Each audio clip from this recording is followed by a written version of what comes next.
히브리서 7장. 이 멜기세덱은 살렘 왕이요 지극히 높으신 하나님의 제사장이었습니다. 그는 아브라함이 여러 왕을 무찌르고 돌아올 때에 그를 만나서 축복해 주었습니다. 아브라함은 모든 것의 10분의 1을 그에게 나누어 주었습니다. 첫째로 멜기세덱이란 이름은 정의의 왕이라는 뜻이요. 다음으로 그는 또한 살렘 왕인데 그것은 평화의 왕이라는 뜻입니다. 그에게는 아버지도 없고 어머니도 없고 족보도 없고 생애의 시작도 없고 생명의 끝도 없습니다. 그는 하나님의 아들과 같아서 언제까지나 제사장으로 계신 분입니다. 멜기세덱이 얼마나 위대한가를 생각해 보십시오. 족장인 아브라함까지도 가장 좋은 전리품이 10분의 1을 그에게 바쳤습니다. 레위 자손 가운데서 제사장 직분을 맡는 사람들은 자기네 동족인 이스라엘 백성에게서 비록 그 백성도 아브라함의 자손이지만 율법을 따라 10분의 1을 받아들이라는 명령을 받았습니다. 그러나 멜기세덱은 그들의 족보에 들지도 않았지만 아브라함에게서 10분의 1을 받았고 하나님의 약속을 받은 그 사람을 축복해 주었습니다. 두말할 것 없이 축복은 아랫사람이 윗사람에게서 받는 법입니다. 한편에서는 죽을 수밖에 없는 사람들이 10분의 1을 받고 다른 한편에서는 살아계시다고 입증되시는 분이 그것을 받습니다. 말하자면 10분의 1을 받는 레위까지도 아브라함을 통해서 10분의 1을 바친 셈이 됩니다. 멜기세덱이 아브라함을 만났을 때에는 레위는 아직 자기 조상 아브라함의 허리 속에 있었으니 말입니다. 그런데 이 레위 계통의 제사직과 관련하여 이스라엘 백성은 율법으로 지령을 받기는 하였습니다. 그러나 만일 그 제사직으로 완전한 것이 이루어질 수 있었다면 아론의 계통이 아닌 멜기세덱의 계통을 따른 다른 제사장이 생겨날 필요가 어디에 있겠습니까? 제사직분에 변화가 생기면 율법에도 반드시 변화가 생기기 마련입니다. 이런 말이 가리키는 분은 레위 지파가 아닌 다른 지파에 속한 분입니다. 그 지파에 속한 사람으로서는 아무도 제단에 종사한 적이 없습니다. 우리 주님께서는 유다 지파에서 나신 것이 명백합니다. 그런데 모세는 제사장들에 관하여 말할 때에 이 지파와 관련해서는 말한 것이 아무것도 없습니다.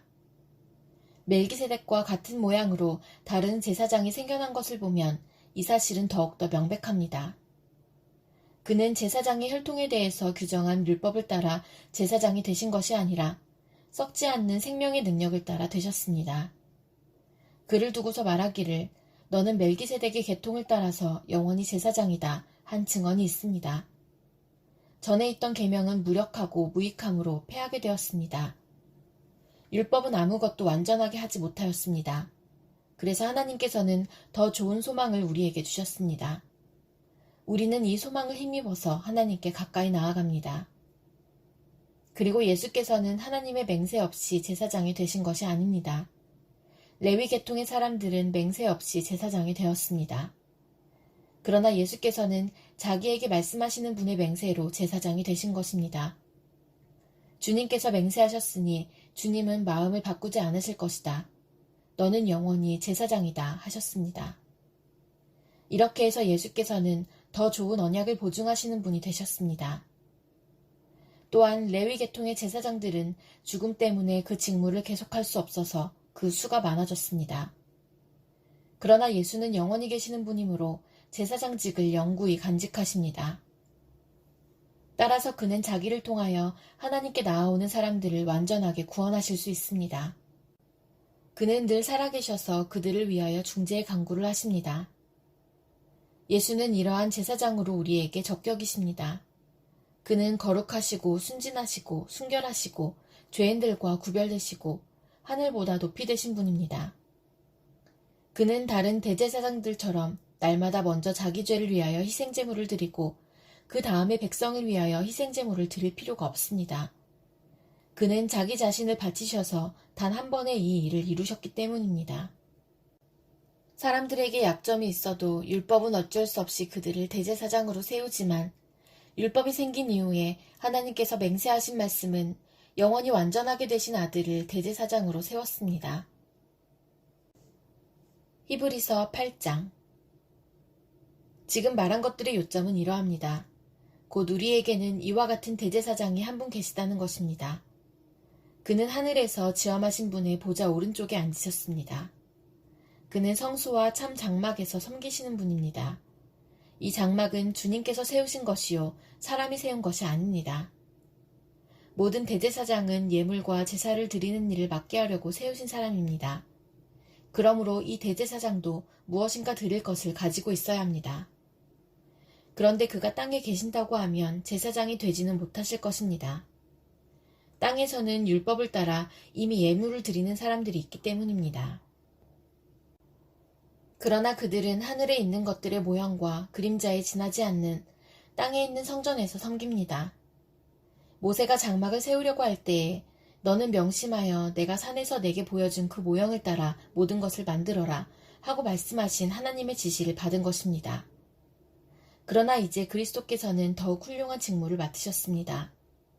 그가 더 좋은 약속을 바탕으로 하여 세운 더 좋은 언약의 중재자이시기 때문입니다. 그 첫 번째 언약에 결함이 없었더라면 두 번째 언약이 생길 여지가 없었을 것입니다. 그런데 하나님께서는 자기 백성을 나무라시면서 이렇게 말씀하셨습니다. 주님께서 말씀하신다. 보아라, 날이 이를 것이다. 그때에 내가 이스라엘 집과 유다 집과 더불어 새 언약을 맺을 것이다. 또 주님께서 말씀하신다. 이 새 언약은 내가 그들의 조상들의 손을 잡고 이집트 땅에서 인도하여 내던 날에 그 조상들과 맺은 언약과 같은 것이 아니다. 그들은 내 언약을 지키지 않았으므로 나도 그들을 돌보지 않았다. 또 주님께서 말씀하신다. 그날 뒤에 내가 이스라엘 집과 맺을 언약은 이것이니 나는 내 율법을 그들의 생각에 넣어주고 그들의 마음에다가 새겨주겠다. 그리하여 나는 그들의 하나님이 되고 그들은 내 백성이 될 것이다. 그리고 그들은 각각 자기 이웃과 자기 동족을 가르치려고 주님을 알라고 말하는 일이 없을 것이니 작은 사람으로부터 큰 사람에 이르기까지 모두 나를 알 것이기 때문이다. 내가 그들의 불의함을 긍휼히 여기겠고 더 이상 그들의 죄를 기억하지 않겠다. 하나님께서 새 언약이라고 말씀하심으로써 첫 번째 언약을 낡은 것으로 만드셨습니다. 낡고 오래된 것은 곧 사라집니다. 히브리서 9장. 첫 번째 언약에도 예배 규정과 세상에 속한 성소가 마련되어 있었습니다. 한 장막을 지었는데 곧 첫째 칸에 해당하는 장막입니다. 그 안에는 촛대와 상이 있고 빵을 차려놓았으니 이곳을 성소라고 하였습니다. 그리고 둘째 휘장 뒤에는 지성소라고 하는 장막이 있었습니다. 거기에는 은으로 만든 분향제단과 온통 금으로 입힌 언약궤가 있고 그 안에는 만나를 담은 금 항아리와 싹이 난 아론의 지팡이와 언약을 새긴 두 돌판이 들어있었습니다. 그리고 그 언약궤 위에는 영광에 빛나는 그룹들이 있어서 속죄판을 그 날개로 내리덮고 있었습니다. 지금은 이것들을 자세히 말할 때가 아닙니다. 이것들이 이렇게 마련되어 있어서 첫째 칸 장막에는 제사장들이 언제나 들어가서 제사 의식을 집행합니다. 그러나 둘째 칸 장막에는 대제사장만 1년에 한 번만 들어가는데 그때에는 반드시 자기 자신을 위하여 또 백성이 모르고 지은 죄를 사하기 위하여 바칠 피를 가지고 들어갑니다. 이것은 첫째 칸 장막이 서 있는 동안에는 아직 지성소로 들어가는 길이 드러나지 않았음을 성령께서 보여주시는 것입니다. 이 장막은 현 시대를 상징합니다. 그 장막 제의를 따라 예물과 제사를 드리지만 그것이 의식 집례자의 양심을 완전하게 해주지는 못합니다. 이런 것은 다만 먹는 것과 마시는 것과 여러 가지 씻는 예식과 관련된 것이고 개혁의 때까지 육체를 위하여 부과된 규칙들입니다.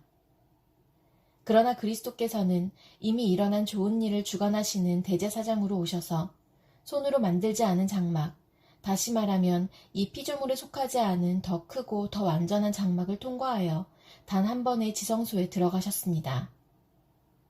그는 염소나 송아지의 피로서가 아니라 자기의 피로서 우리에게 영원한 구원을 이루셨습니다.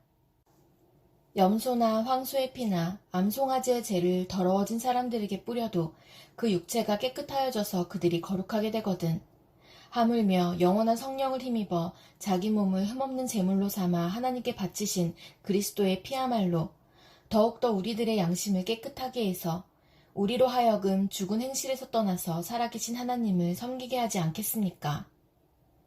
그러므로 그리스도는 새 언약의 중재자이십니다.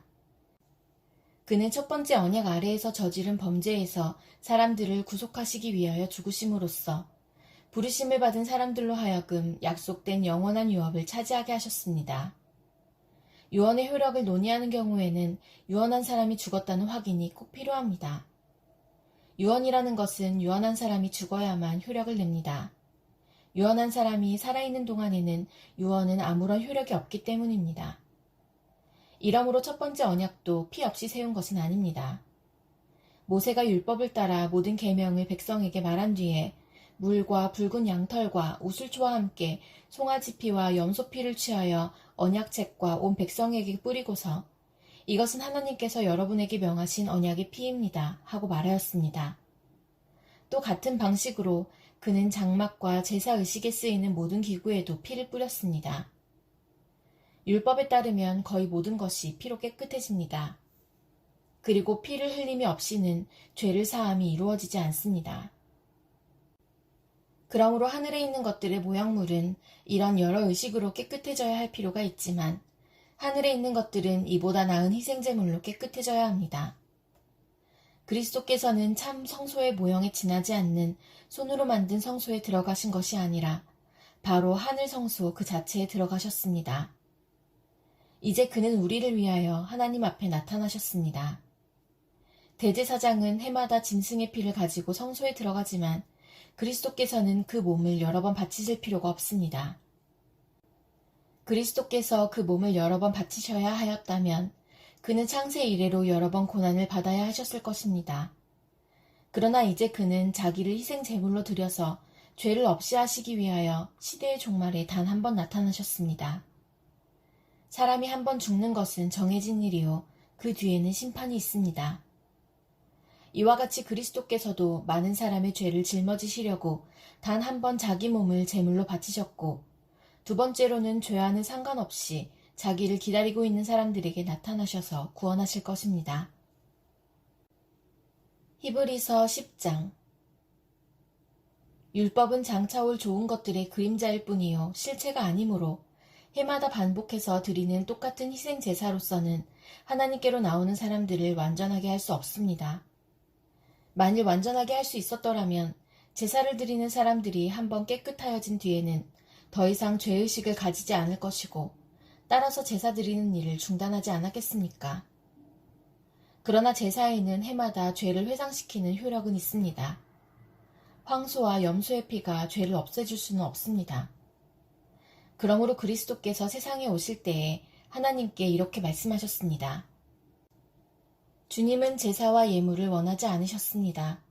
그래서 나에게 입히실 몸을 마련하셨습니다. 주님은 번제와 속죄제를 기뻐하지 않으셨습니다. 그래서 내가 말하였습니다. 보십시오 하나님, 나를 두고 성경에 기록되어 있는 대로 나는 주님의 뜻을 행하러 왔습니다. 위에서 그리스도께서 주님은 제사와 예물과 번제와 속죄제를 원하지도 기뻐하지도 않으셨습니다. 하고 말씀하셨습니다. 이런 것들은 율법을 따라 드리는 것들입니다. 그 다음에 말씀하시기를 보십시오. 나는 주님의 뜻을 행하러 왔습니다. 하셨습니다. 그리스도께서는 두 번째 것을 세우시려고 첫 번째 것을 폐하셨습니다. 이 뜻을 따라 예수 그리스도께서 자기 몸을 단번에 들이심으로써 우리는 거룩하게 되었습니다. 모든 제사장은 날마다 제단에 서서 직무를 수행하면서 똑같은 제사를 거듭 드리지만 그러한 제사가 죄를 없앨 수는 없습니다.